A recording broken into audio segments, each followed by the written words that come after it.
Di ba? Kung yung anong pinagbago ng kuko. Kasi ayun po. Kinakain po kasi ayan oh.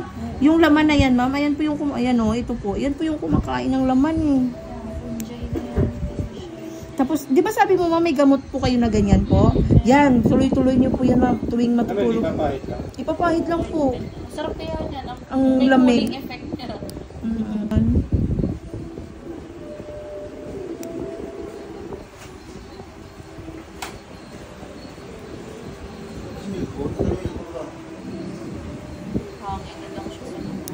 Oo, wala na po siyang laman. Pero napanood ko yun ate sa may KMJS.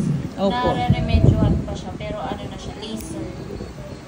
Sa mga derma. Opo, syempre doon talaga, ma'am. Mahal na po yun doon kasi, ma'am. Pero sa totoo lang, ma'am, nagagamot naman talaga ito. Ma'am, napakabilis po. Ang gamot lang nito talaga, ma'am, pudpurin lang po. Tutubo pa siya. Opo, tutubo talaga to ulit. Basta sasagarin mo lang siya. Ayan, naman pumangit talaga yung kuko ni sir. Sorry, sir. Pero at least naman, sir, pag naging okay naman, gaganda na po ito. Kasi kakainin to ng buo yung kuko ni sir. Sayang naman. Okay. Kung anong tigas ng kuko niya, yung natlambot ng kuko niya. Nababasa.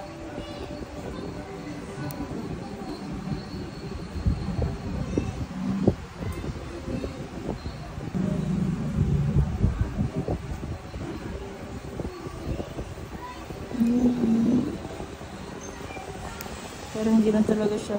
Ito kasing laman na to, ito yun eh. Oh. Ito yung gumagapang sa loob. Kaya na tingnan niyo po oh. Nauubos yung laman. Hanggang sa buong kuko yan, ma'am. Uubusin yan. Kaya maganda tong ganito po, pinupudpod. Sayang nga, nung umpisa pa lang dapat, ma'am, inagapan po eh. Wala kaming makita kagaya. Minsan niya may namadali pa. Kapag medyo late na tayo na. Kasi pares kami may trabaho. May nakakalinis. Sayang. Biglaan pa kami pala. Ayan po. Sorry po. Ayan, yung kuko ni sir. Sorry po. Inangat ko lang ng konti, sir. Sakit yung ingrown na yan.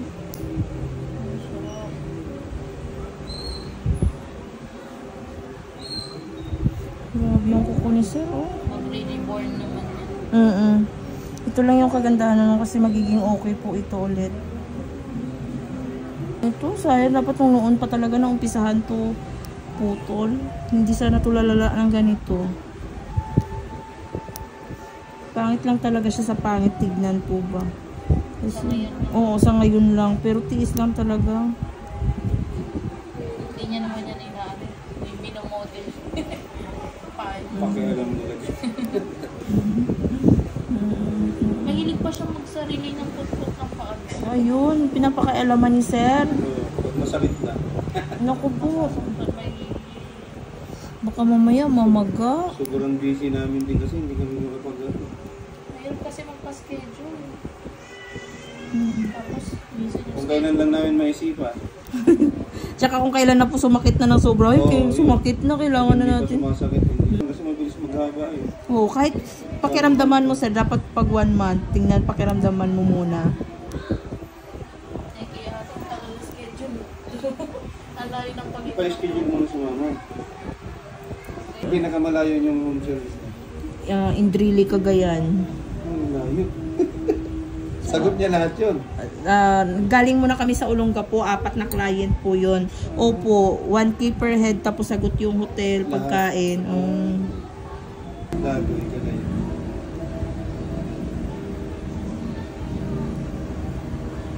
Tapos dumiretso na kami ng Cagayan. Ayun doon sa Cagayan, 11 client naman po.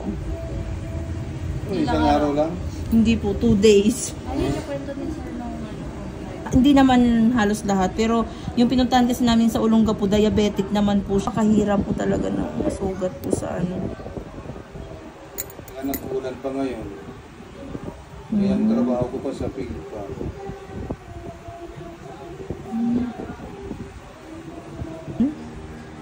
Sorry po. Ito din, kailangan na rin po itong pudpurin. Kasi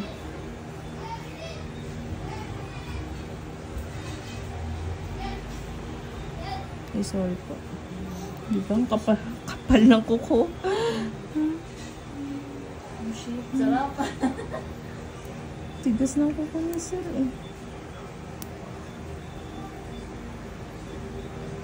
Ay, kinain na pala siya ng nana. Sakit nito, sir.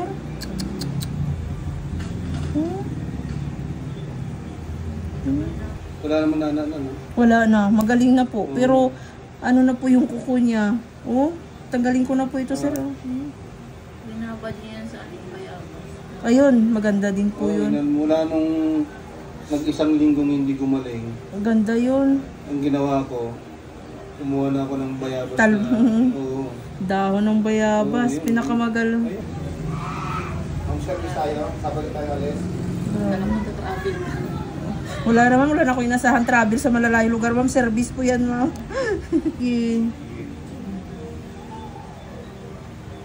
Sarap yun, diretso bakasyon na kami. Yun sir, yung kikitain doon, yun yung pang ikot-ikot namin, pang gasolina.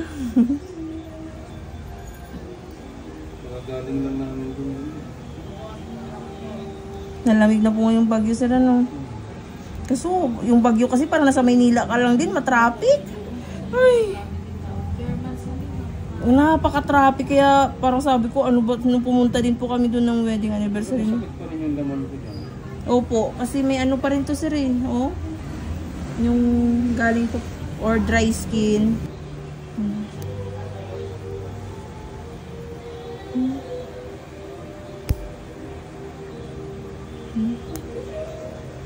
Diba? Yung kinain ng nana, tinan nyo po kung gaano po kalaki, Hindi po ito namaga, ito lang po. Hindi. Ang masakit lang dyan yung dry skin. Dry skin talagang masakit, eh. Kapal ng dry skin.